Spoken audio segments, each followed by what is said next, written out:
Thank you once again for meeting. Today, I want to be talking about monetary policy frameworks. Yeah, this is a subject to do with monetary economics or financial economics. Yeah, definitely going to be talking about those things because there is no way you can start discussing about um, money or policy frameworks without talking about monetary policy frameworks. So, obviously, now you can always associate the monetary policy frameworks with central banks. Yeah, they with the mandate, as monetary authorities, yes, they with the mandate, obviously, to superintend over the affairs of monetary affairs of any economy of any country. Yeah, like for example, in Zimbabwe, where I come from, we got the Central Bank of Zimbabwe, which is the Reserve Bank of Zimbabwe. So these are the authorities that are mandated by acts of parliament to superintend or to manage the affairs, the monetary affairs of the economy.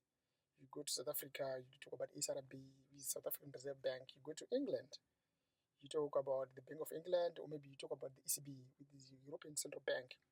Yeah, they superintend the affairs of the European monetary system, monetary union. Maybe you talk about the Fed, that's in the States, and many more.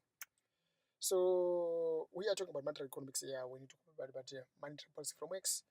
But maybe for starters, we need to be talking about. I need to break down the monetary policy frameworks into two. So we got monetary policy on the other side. We will also get frameworks on the other side. So broadly, they're defined differently. So we are just combining two things here. We got monetary policy, or we also get a framework. So we're talking about the framework of monetary policy. Basically, that's what we're talking about. So for all the jurisdictions, for all the countries that I talked about, Zimbabwe, South Africa, Mozambique, Mauritius, United States, England, Germany, Japan, China, India, you name it. There were different monetary policy frameworks for different reasons. So it's not like I can take a framework in England, then I can copy and paste it in Zimbabwe, then things get done. No. So we need to understand that. So I talked about I talked about monetary policy, and also I talked about frameworks. So and we need to define them. But on monetary policy, for starters, for those who've never been to an economics class, welcome, and I have to introduce you to what monetary policy is. We're talking about monetary issues here. Money. What's money? Money. What's money? We got a lot of monetary economists, yes, who define money the way they want it. Yes, according to the functions of money, according to what money does, according to the characteristics of money.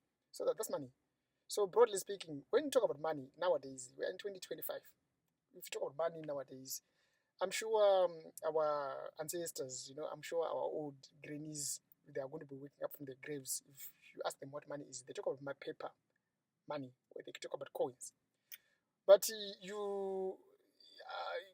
that kind of definition is actually losing its value or its significance. Money is redefining itself in terms of what it is, in terms of what it does, in terms of the general characteristics or the general uses or the general behavior or the owners of it, or the producers of it, and the users of it as well. So now it's now kind of different. It's kind of difficult as well to define what money is. But in terms of its use, money broadly, it has maintained its primary functions. We talk about maybe the medium of exchange, maybe we talk about the store of value, maybe we talk about the standard of deferred payment. You name it. Those are the uses of money broadly. And the main use of money, obviously, you talk about according to monetarists as well as the Keynesians. These are the traditional schools of thoughts. Yes, who came up with some visions of money in terms of definitions, in terms of what it does, in terms of its uses, in terms of its characteristics. So money is what money does. Basically, that's what it is. So, but you talk about money nowadays, and I want you to think about in the next 5 years what money will be. Now we talk about the electronic forms of money. You want to question whether cryptocurrencies are money, whether currency is money. You want to ask whether there's so many things. I'm talking about fintechs here. They're coming up, thick and fast, and yes, they are making us as economists to rethink what money is. Yes, in terms of characteristics of money. basically. So that's monetary on the monetary side. Then I want to be talking about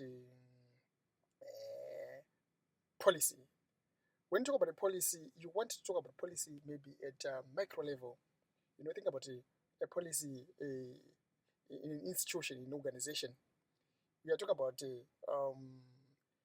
something, yeah, that must be adhered to.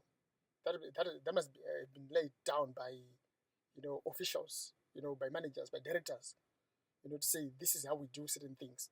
So we are talking about operations here when you talk about policy. Basically, that's what we're talking about. And now when you talk about monetary policy, now you are talking about a management tool that is used by central bank on behalf of government to manage the affairs of the monetary system in the economy. Basically, that's monetary policy. We are talking about a tool, that's a policy, because a policy is actually a tool to achieve a certain goal, a certain objective. We are talking about a tool that is used by the central bank, usually on behalf of government, yeah, or on behalf of government to manage their affairs or to control, to achieve a certain objective. And the objective of monetary policy primarily is to make sure there's monetary stability.